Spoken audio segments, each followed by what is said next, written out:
Minister of Public Services, the Honorable Branzo Roll, says the Ministry of Public Services office spaces have been prepared for the return of civil servants.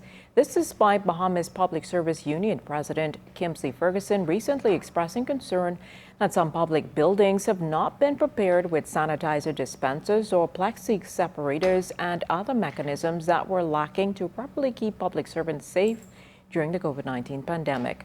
Regarding the Ministry of Education, Minister Roll told reporters before the weekly cabinet meeting that he was not aware that the BPSU visited some offices, but he says measures have been put in place to protect returning employees. We took the carefully considered position that public offices are to remain safe, they have to social distance, they have to sanitize, and the Ministry of Public Service bought thousands of masks and gloves and distributed them to the agencies. Permanent secretaries were directed to make sure hand sanitization was in place. And so we are pleased that we have begun the process. Now, it's not perfect, but it's a process that we began. And because we are, to some degree, rotating some individuals at this time, the offices are not as crowded.